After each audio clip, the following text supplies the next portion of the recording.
और हमारे सद्गुरु ने तो आपको जानकर खुशी होगी कि जो वैश्यावृत्ति में फंसी हुई लड़कियां थी, उन लड़कियों को शुभ देवी का नाम देकर, अच्छे संस्कार देकर, अच्छे खानदानों में उनकी शादी की है। आज उनके बच्चे भी हैं कि नमस्कार दोस्तों, स्वागत है आपका द फैक्ट टाइम में। आज हम गुरुग्राम में पहुंचे हुए हैं। यहाँ पे सफाई महाअभियान जो है डेरा सच्चा सौदा के द्वारा आयोजित किया गया है। यहाँ पे भारी तादाद में जो है लोग पहुंचे हुए हैं। लोगों से बातचीत करके जानते हैं कौन है इनके प्रेरणा स्रोत और क्या मिलता है इन लोगों को यहाँ पे आने से। नमस्कार सर। नमस्कार। आपका नाम? मैं डॉक्टर शशि आनंद मेरा नाम है और मैं कुरुक्षेत्र यूनिवर्सिटी कुरुक्षेत्र में प्रोफेसर ऑफ कॉमर्स रह चुका हूँ। 40 साल मैं वहाँ प्रोफेसर रहा। उसके बाद 2014 में रिटायर होने के बाद हमारे जो सद्गुरु हैं डॉक्टर गुरमीत राम जी इंसा, उन्होंने मुझे शाहजनाम जी बॉयज़ कॉलेज में प्रिंसिपल के तौर पर बुलाया और पिछले 8 साल से मैं सेवा कर रहा हूँ। सर आप प्रिंसिपल हैं, आप मतलब टीचर हैं, तो इसके बावजूद आप जो है डेरा से जुड़े हुए हैं। लोगों को लगता है कि यहाँ पे सिर्फ जो है अनएजुकेटेड और जो अनपढ़ जनता है सिर्फ वो आती है, तो इस बारे में आप लोगों को क्या कहना चाहेंगे? मेरा कहना यह है कि मैं 1998 में डेरा सच्चा सौदा सिरसा में आया था। कुरुक्षेत्र यूनिवर्सिटी की तरफ से गर्ल्स कॉलेज की इंस्पेक्शन थी। इंस्पेक्शन करने के बाद जो है मुझे मैनेजमेंट ने सद्गुरु से, पिताजी जिन्हें प्यार से हम बोलते हैं आदर से, उन्हें मिलवाया था। उनको मिलने के बाद मुझे ऐसा लगा कि अब तक मैंने अपनी ज़िंदगी बर्बाद कर दी है और जो यहाँ डेरे में होता है, कोई चढ़ावा नहीं होता, कोई आपको जूते नहीं उतारने पड़ते। आप प्यार से आओ, श्रद्धा से लंगर खाओ, अच्छी बातें सीखो और चले जाओ। और फिर मैंने जाकर अपने परिवार से बात करी। तब 1998 में मैं अपने परिवार के साथ आया और मैंने यहाँ पर गुरु मंत्र ले लिया। तब से मैं इस डेरे से जुड़ा हुआ हूँ। जहाँ तक आज का स्वच्छता अभियान का सवाल है, ये तो हमारे सद्गुरु जो है काफ़ी समय से ऐसा करते रहे हैं। सरकार तो बाद में जागी है, हम पहले से जागे हुए हैं और ये 33वां हमारा स्वच्छता अभियान है।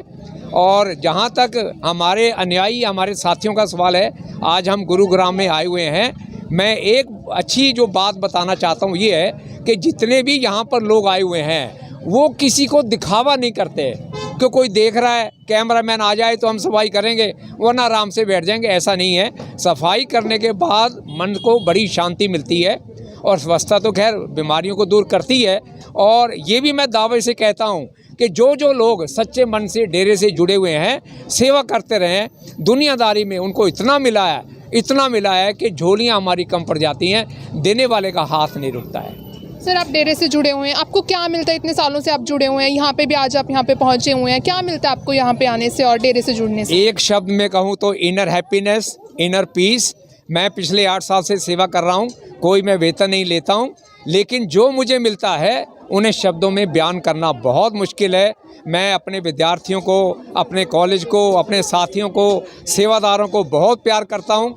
जितनी मुझ में क्षमता है उस क्षमता से भी ज़्यादा काम करने की ताकत मेरे सद्गुरु ने मुझे दी हुई है और मुझे रात को बहुत बड़ी नींद आती है। अब मैं 68 ईयर्स का यानी 68 वर्ष का हो चुका हूँ, लेकिन अभी भी मैं अपने आप को जवान समझता हूँ और इसका सारा श्रेय मैं अपने सद्गुरु मुर्शिद को देता हूँ। और मुझे लगता है जब तक उन्होंने सेवा लेनी है वो मुझे जवान रखेंगे तो मैं पीछे कभी अपना कदम नहीं हटाऊँगा। सर यहाँ पे जो सेवादार पहुँचे हुए हैं लगातार जो है वो इतनी गंदगी में हाथ डाल रहे हैं, नालों में जो है घुस के सफाई कर रहे हैं, तो क्या उनको अलकत या मैं कहूँ कि बदबू नहीं आती है? मतलब जो लोग यहाँ पे आ रहे हैं, यहाँ पे हमारे लिए खड़ा होना मुश्किल हो रहा है कि हमें यहाँ पे इतनी बदबू महसूस हो रही है, तो जो लोग यहाँ पे आके काम कर रहे हैं, सफाई कर रहे हैं, तो मतलब उनको क्या यहाँ पे ऐसी बदबू नहीं आती या कोई अलकत नहीं आती? बिल्कुल भी नहीं आती है। और मैं आपको ईमानदारी से कहूँ, जो जितनी गंदगी में हाथ डाल के कमा जाएगा और जो ऊपर से झाड़ू मारेगा ऊपर रह जाएगा और जो नीचे घुस जाएगा वो सद्गुरु को पा जाएगा। सर बहुत शानदार जज्बा है आपका सेवा को लेकर, या अगर मैं बात करूं कि देश प्रेम को लेकर या सेवा को लेकर, गुरुजी को लेकर जो है आपका जज्बा बहुत जो है अगर मैं कहूं काबिले तारीफ है। तो आप जनता को क्या कहना चाहेंगे कि यहाँ पे आप आके सेवा करें, यहाँ के लोगों को क्या संदेश देना चाहेंगे? मैं जनता को सिर्फ इतना कहना चाहता हूँ कि डेरा सच्चा सौदा के द्वारा लिए गए जो भी कदम हैं, उन कदम या प्रयासों को आप अच्छी तरह से समझने की कोशिश करें। मैं ये नहीं कहता आप हमारे पिछलग्गू बने, आप खुद देखें, खुद जांचें और तब आपको पता लगेगा कि जो कुछ हम कर रहे हैं दिखावा नहीं करते हैं, दिल से करते हैं, समाज के लिए करते हैं, राष्ट्र के लिए करते हैं और अपने लिए करते हैं। इसलिए कोई दिखावा नहीं है। हमारे यहाँ 138 जो हैं बढ़िया कार्य हमारे सद्गुरु के द्वारा जो बताए गए हैं उनको हम करते हैं और हमारे सद्गुरु ने तो आपको जानकर खुशी होगी कि जो वैश्यावृत्ति में फंसी हुई लड़कियां थीं, उन लड़कियों को शुभ देवी का नाम देकर, अच्छे संस्कार देकर, अच्छे खानदानों में उनकी शादी की है। आज उनके बच्चे भी हैं। कितनी खुशी की बात है। ये कहना बड़ा आसान है किसी के लिए, वहाँ तो जाना ही बहुत मुश्किल है। वहाँ जाके समझाना, फिर उनको लेके आना और फिर सही धारा के अंदर उनको डाल के उनकी शादियाँ करना कोई इतना आसान काम नहीं है। इसके अलावा जो सबसे बड़ी बेसिक चीज़ जो है वो ये है कि जब भी कोई डेरा सच्चा सौदा से जुड़ता है, नाम लेता है, तो अंडा, मीट, शराब और पर स्त्री, ये ऐसे वचन हैं जिनकी पालना हमें करनी ही पड़ती है। और मैं अपना व्यक्तिगत अगर आपको बताऊं, मेरे बेटे ने एमटेक दिल्ली यूनिवर्सिटी से की है, 4 साल उसने नाइजीरिया में जॉब की है। अंडा, मीट, शराब का सवाल ही पैदा नहीं होता। हर हफ्ते कंपनी में प्रोग्राम होते थे, डांस होते थे, वो नींबू पानी पी के डांस करता था। जितना मर्जी लोगों ने जोर लगा लिया, वो कभी भी दुनियादारी में नहीं फंसा। एमटेक उसने दिल्ली यूनिवर्सिटी से की है और मैंने कई बार अपने बच्चे को हॉस्टल में विज़िट किया है। सारे बच्चे एक तरफ, मेरा अकेला बच्चा एक तरफ, क्योंकि मेरे सद्गुरु ने उसकी बाजू पकड़ी हुई थी।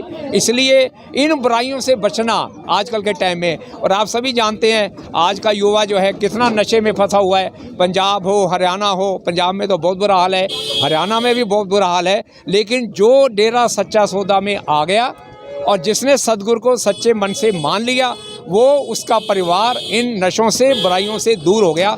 इस बात का मैं दावा करता हूँ। जिसने सच्चे मन से नाम लिया है वो बुराइयों से बच गया, उसकी गंदी सोच खत्म हो गई और अच्छी सोच उसके जीवन में आ गई। खुशियाँ ही खुशियाँ हैं, किसी बात की कोई परवाह ही नहीं है। और जहाँ तक ये सफाई अभियान की बेटा आप बात कर रहे हो, ये तो काम कुछ भी नहीं है और बहुत जल्दी काम ख़त्म हो गया। हम तो सोच रहे थे शाम तक आए हैं, बहुत कुछ करेंगे, अब काम ही ख़त्म हो गया तो क्या करें। ये सद्गुरु जाने, उसका काम जाने, इसमें हम कुछ नहीं कह सकते। हो सकता है उन्होंने लगा ये पढ़ा लिखा बाबू है, मेरा बेटा है, ज़्यादा झाड़ू नहीं मार पाएगा, जल्दी काम ख़त्म हो गया, उसके राज वो जाने। लेकिन एक दिन दुनिया उनका सिक्का मानेगी, इस बात का मैं दावा करता हूँ। बहुत बहुत शुक्रिया सर। तो बहुत सारी जानकारी डेरा सच्चा सौदा से जुड़ी हुई इन्होंने हमारे साथ शेयर की। तो आप देख सकते हैं कि बुजुर्ग से लेकर बच्चे तक जो है यहाँ पे सफाई अभियान का जो है हिस्सा बनने के लिए आए हुए हैं। प्रेरणा स्रोत इनके साथ डॉक्टर गुरमीत राम रहीम सिंह जी इंसा हैं। बहुत कुछ जो है इन्होंने गुरु जी के बारे में बताया कैसे कि जो डेरे से जुड़े हुए बच्चे हैं वो नशों से बिल्कुल दूर रहते हैं। डेरे से जुड़ने वाले जो बच्चे हैं बिल्कुल मांस शराब का सेवन नहीं करते। इसके अलावा जो आम जो बच्चे हैं वो आप देख सकते हैं कि पूरी तरह से आज का जो यूथ है वो नशे में धुत है। तो आप बहुत एक क्लियर डिफरेंस देख सकते हैं डेरे से जुड़े हुए बच्चों के बीच में और जो बच्चे डेरे में नहीं आते हैं उनके बीच में। इस बारे में आपकी क्या राय है? गुरुजी के बारे में आपकी क्या राय है? इस सफाई अभियान के बारे में आपकी क्या राय है? कमेंट सेक्शन में हमारे साथ शेयर जरूर कीजिए। जुड़े रहिए द फैक्ट आई से।